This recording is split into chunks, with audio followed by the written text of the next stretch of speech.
Today we're going to be painting miniatures for our brand new Tabletop Time roleplay campaign, which we've got very special miniatures for. That's right, it's set in the world of Lucha Vera, and this is a very exciting video for us because we've been waiting a little while to show you guys what we have in store. That's right, these miniatures have been made specifically for our campaign and our universe, and they have all been designed by the incredibly talented Frecky at Fleshcraft Studios. So firstly, Dave is going to take us through the history and the concept behind all these miniatures and the world itself, and then we're going to pick one of our favorite miniatures and we're going to paint up a couple of them. So let's head on over to Dave and see what he's up to. Many people will know that content creators make a lot of minis and stuff now. Well, we're the same. We did a very successful Kickstarter, the Space Bears, but none of you knew that secretly at the same time we've been talking to Frecky at Fleshcraft Studios, and we had these grand plans about 6 months ago to start a new role-playing campaign in an entirely new medieval fantasy setting that's kind of Da Vinci punk. Imagine the world if Leonardo da Vinci and his inventions were widely accepted. All the magic side of alchemy kind of worked. Steampunk without the steam meets Full Metal Alchemist, something like that. So in going to a really traditional medieval fantasy setting, it was super important to us that we develop minis that represent that era. And we thought it'd be really cool to take classic art and then turn that into creatures. We get such wonderful things as these dogs with unicorn horns, classical paintings as inspiration, cherubs, imps, and dragons that look like classic fairy tale novel dragons rather than big evil imposing things. It's been a lot of fun. Jazza and I came up with these great ideas, and then Alicia did an amazing job realizing them, which we passed off to Frecky to develop. And we want to make sure to send all your love over to his My Mini Factory and check out his other work. These minis are available on the Tabletop Time website if you want to check them out, but we're going to be doing a proper plug for that next week.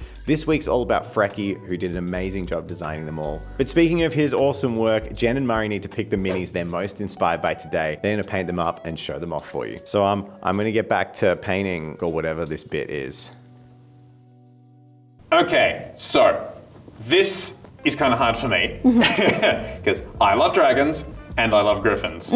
But this Titan is super unique. Like, I've never really seen anything like this. Seen giants before, but like eating the person and everything, that's really cool. So I'm gonna paint him. Yeah, absolutely. I think in your style, he's gonna look absolutely amazing. So good choice. Okay, Jen. What are you gonna paint? So I think I want to paint up two miniatures, and I want to paint a biggie and a smallie, I think. All of these are really, really cool, but I really like the chimera. I think that this is an awesome monster with like 4 different animals combined all together. Lots of textures I can put on here, which is like my favorite thing to paint. So I'm really excited to paint this one up. Cool, cool, all right. And then the next one, again, there's some really cool ones here, but I think I'm gonna paint the unicorn dog. I wanna sort of get my hands onto it and just sort of figure out why did they come up with a dog with a unicorn horn, and kind of see what breeds of dog as well that I could paint up to make it look really cool. Yeah, sure.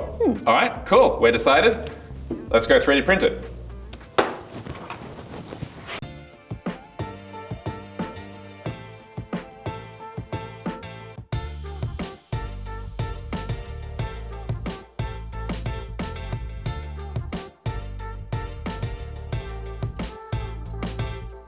Now I need to make a base for this Titan, and he's a big boy, so he's gonna need a big base, which means a lot of opportunity for storytelling, and that is what I'm gonna do here. I want this Titan to feel like he's just sort of basically crashed someone's party. Some farmer is having a really bad day. And with that in mind, I'm going to base this around sort of an outskirt city, somewhere on the fringe where this Titan has just wandered through looking for easy pickings. So I'm gonna go with some cobblestones and lots of mud, and maybe even like a wooden fence that he's smashed through and then yoinked someone going past. But I wasn't done there. This Titan is a big boy and he is going to crush some of these cobblestones when he stands on them.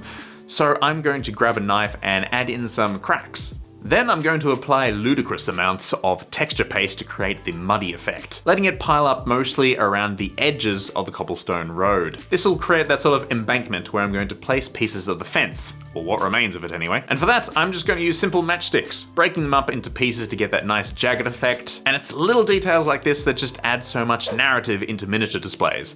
And that is what we love in this hobby. But now as I admire it, all I have to do now is wait for it all to dry, and then I can get stuck into painting.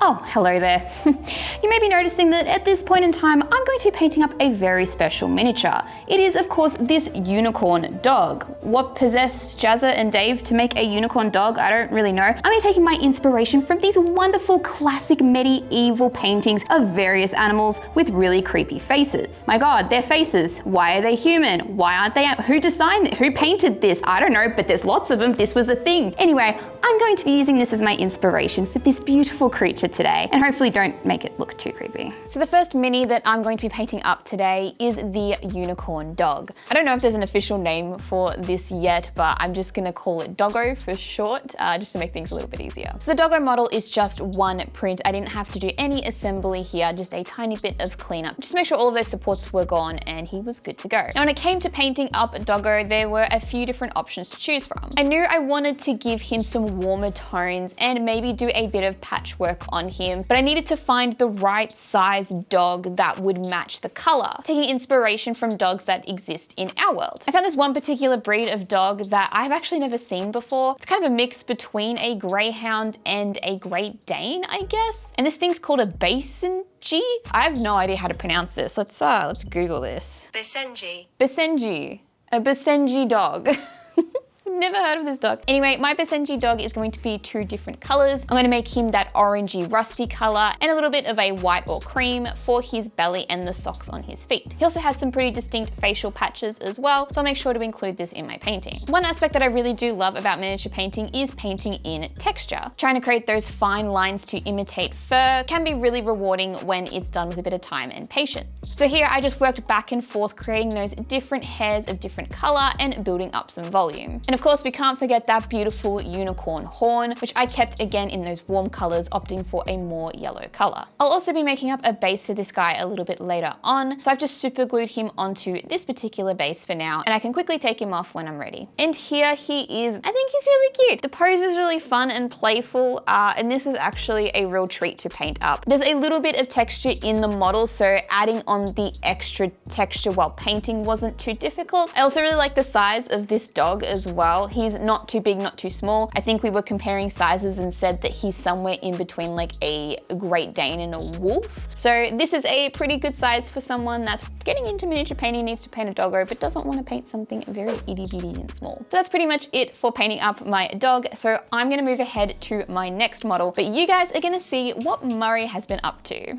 Now for my biggest and most ambitious undertaking, I'm going to be painting the Titan, which you can see is very clearly reminiscent of Saturn, the painting by Francisco Goya in which Kronos is eating all of his children. And this one is very lovingly tearing the head off a human. It's incredible. So with this inspiration in mind, I thought, why not paint it like that? So I'm going to be using fairly much the exact palette as I can get and paint the skin tones like that. And we're going to end up with this very amber off, creepy looking guy. So that's going to be perfect, I think. Now, the first thing I did when deciding what colors to paint this Titan was, of course, to look at the inspirational artwork I was going to be using. The original Saturn by Francisco Goya. And very quickly I can determine that the skin uses a lot of ochres, browns, burgundies, and off ivories to really give an otherworldly, creepy feel. So I'll be grabbing pretty much those exact same colors, as well as a dark blue and a dark green to really mess around with the warm tones of the skin. Then I'm gonna mix up a fairly ochre color and just start putting it down. I'm not going to be too fussy about where it goes. I'm just going to let my brush lead the way.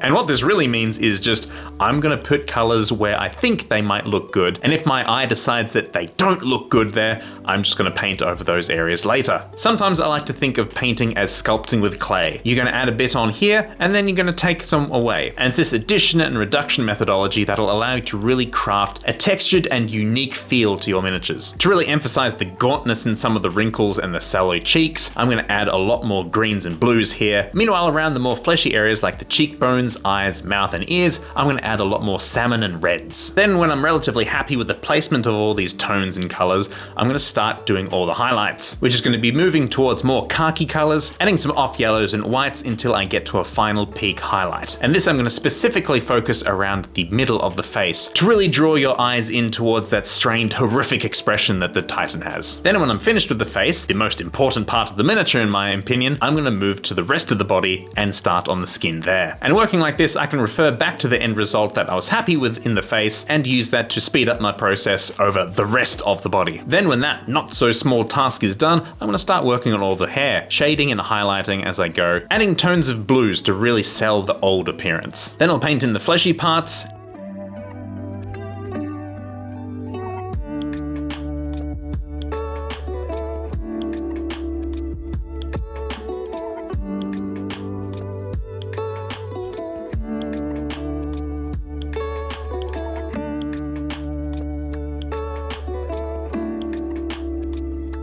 The final touches will be painting the eyes and then moving on to the base, creating a nice rustic effect for the village, and then adding some really nice vibrant tufts to really sell the idea of a meadow nearby. Then trimming the base in black, this Titan is ready for a tabletop.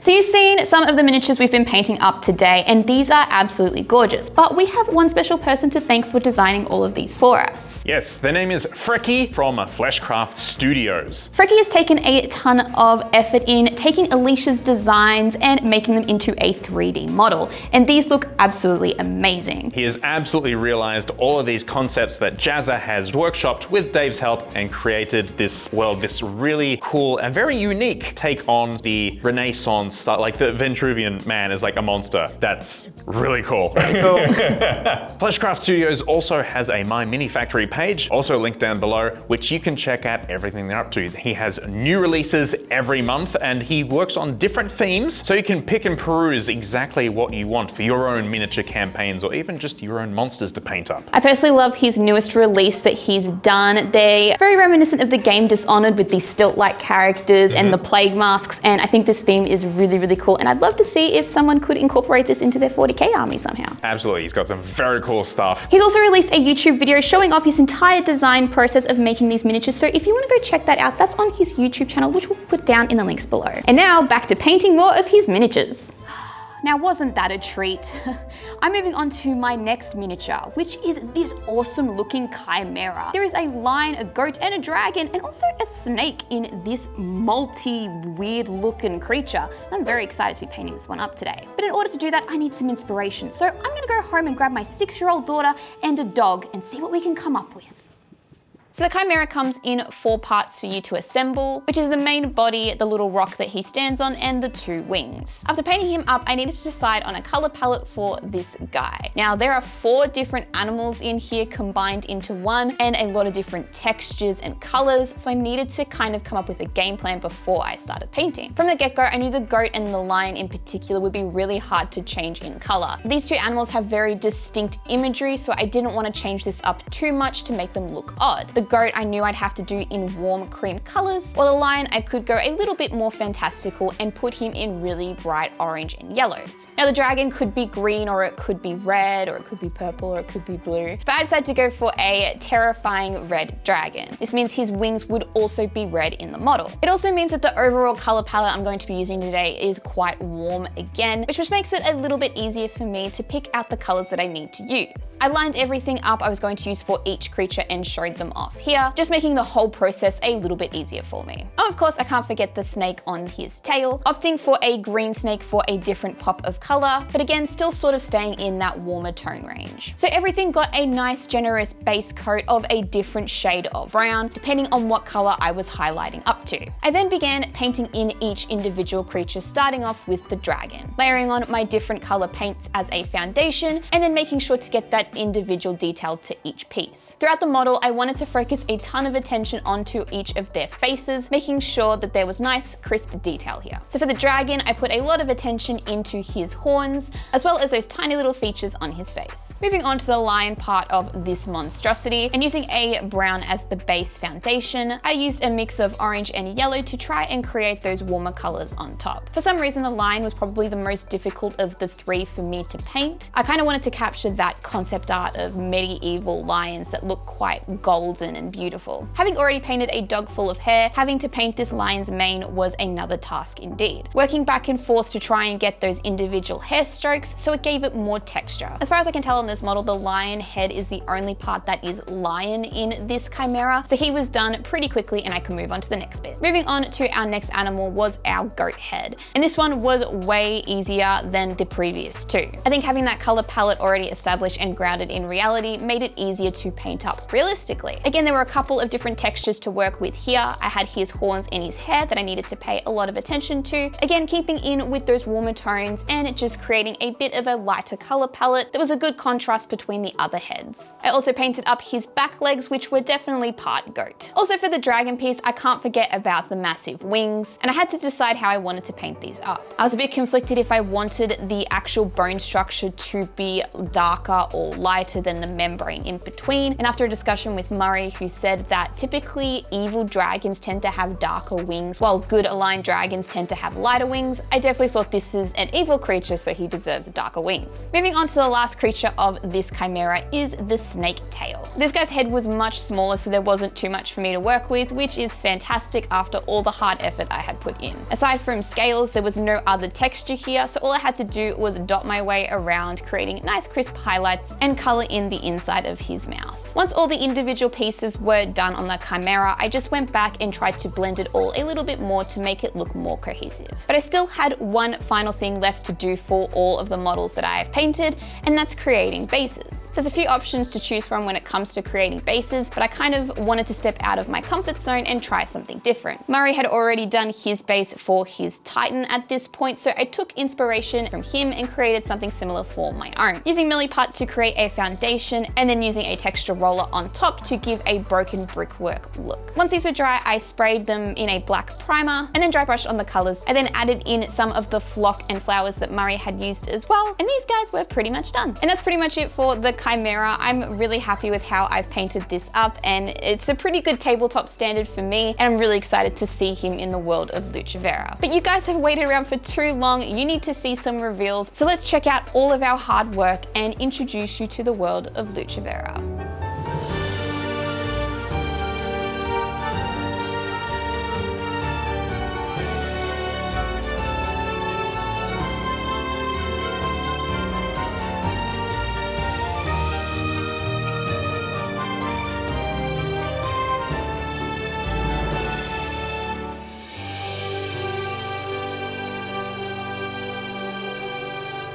A huge thank you to our patrons. It is you that allow us to provide the content that we do, painting all these miniatures, including basically paying for all these really cool things that we can invent and get people to make for us. So if you want to sign up to our Patreon, again, all links down in the description below. We would love to have your support. It'll also gain you extra perks like special channels on our Discord, as well as access to our monthly mini review, in which we get to check out all the things our community's up to and provide them with some fun feedback.